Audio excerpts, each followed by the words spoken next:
Namaskaram everyone. I'm here in the premises of Makrandada Mandir, a few kilometers away from Dhroban village here in the Kutch district. Makrandada lived in the 1600s. He was a sant who provided food and shelter to the travelers and nomads and those who were lost in the deserts of the Ran region. And he had two companions in his work, Lalio the donkey, on which he used to load up food and water, and Lalio was guided by the dog Motio, who used to sniff out those travelers, those weary travelers who were lost in the desert, and guide Lalio towards them to feed them and to quench their thirst. This was Makrandada's life's work, and he was this compassionate soul. Here, a few kilometers away from here, is the Samadhi of Makrandada, both Lalio and Motio, and 5 of his disciples who supported him in his work. And the place here is extremely peaceful and very energetic also. So, there is more to Makrandada than what meets the eye.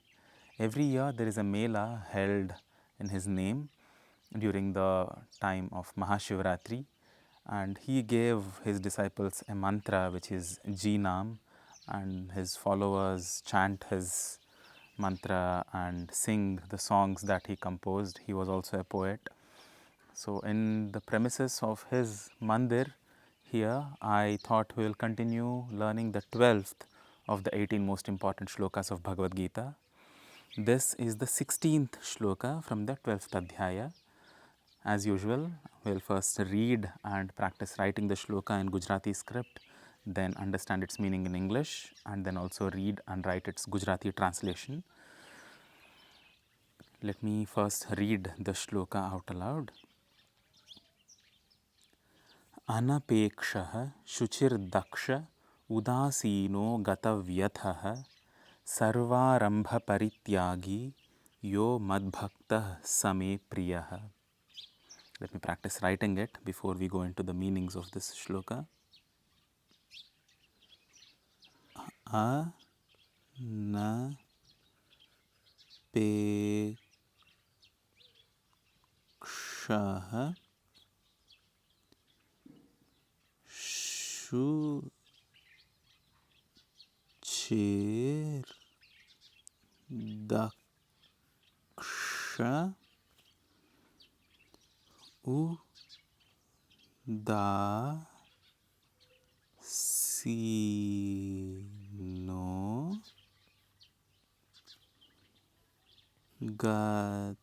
udasino gatavyatha sarvarambha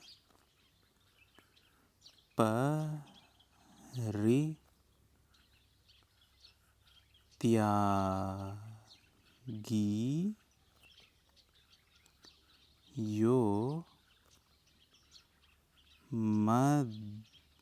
yo madbhaktah sa me priyah. Sorry.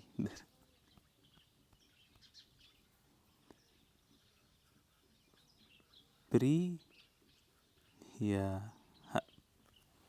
This is how we write the shloka in the Gujarati script. Now, to understand the meaning of this shloka, Shri Krishna is saying, Sa me priyah. That person to me is dear. So, which kind of a person is dear to Shri Krishna? Yaha, yo is yaha, which becomes in that flow, yo. Yaha is the one who is anapekshaha, the one who has no expectations left out of doing his activity. Apeksha is some kind of a longing or an expectation for some kind of a result, that I want to achieve this, or if I do something, this needs to be attained or fulfilled. The one who is beyond that. anapekshaha, shuchihi, the one who is pure, the one who is pure internally and externally, the one who is not uncouth or the one who is not impure, either in thought, mind, speech, and body. Dakshaha, the one who is capable, the one who is skilled. Udasinaha, asinaha is the one who is settled, the one who sits. Asinaha, the one who sits above, the one who has established himself above the mundane ongoings of life, the grosser compulsions of the physical body, the baser instincts of life. Udasinaha, the one who is able to approach them from an elevated viewpoint, the one who has a larger, more holistic view of how the life process is. Udasinaha. Gata vyathaha. Vyatha is suffering, the one for whom suffering is gone, the one who no longer is subject to sufferings from the dualities of life, both pleasant and unpleasant, both pain and pleasure, the one who is not under the grip, the one who is not vyatha, or the one who is not troubled by any of these, the one for whom these troubles are gone. Gataha. Sarva arambha parityagi, the one who forsakes, the one who has given up, parityaga, of sarva arambha, all kinds of pursuit in a desire to get something. So, sarva arambha, arambha is to begin, the one who has given up taking up something in order to get something. So, all these adjectives have this danger of making somebody complacent, making somebody lazy, or making somebody just given up in life. But that is not the context in which these need to be understood. There is a lot of other context that Krishna gives around this, and each of these adjectives needs to be understood in that context.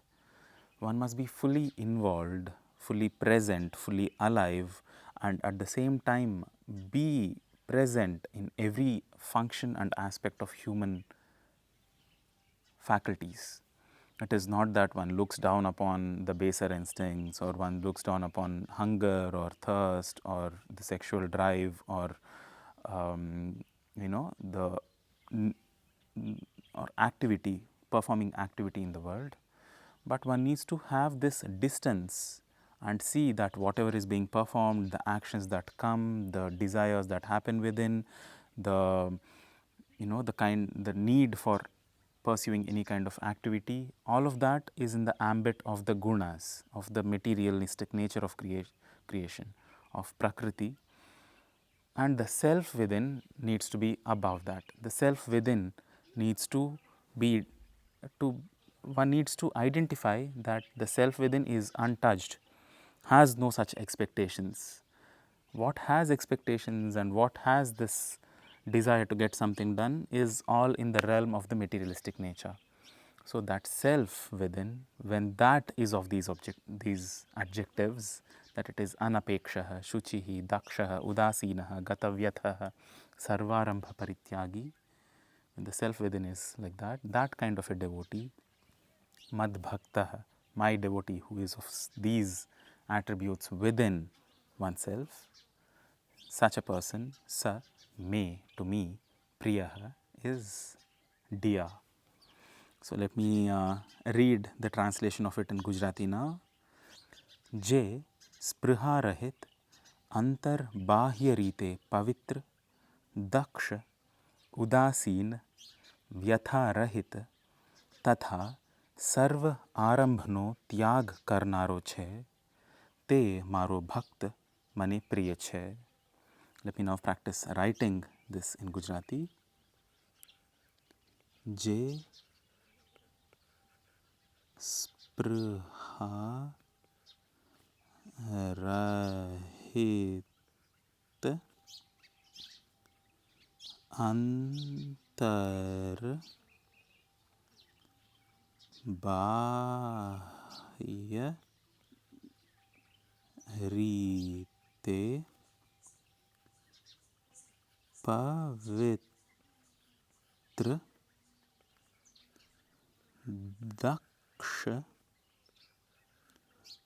उदासीन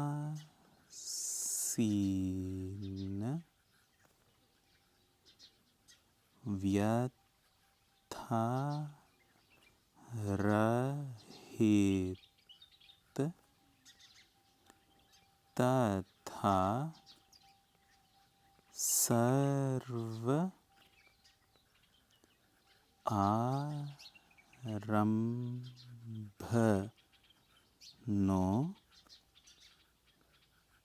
त्याग करनारो छे ते मारो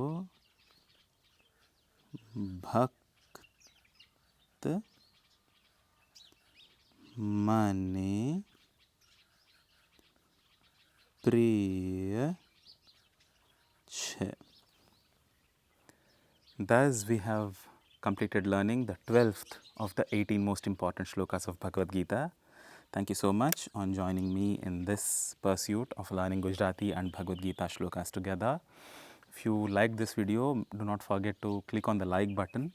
Make sure that you share this video with those whom you think might benefit from this. And consider clicking on the subscribe button if you want to get notified of our future updates. See you in the next video of this playlist. Namaskaram.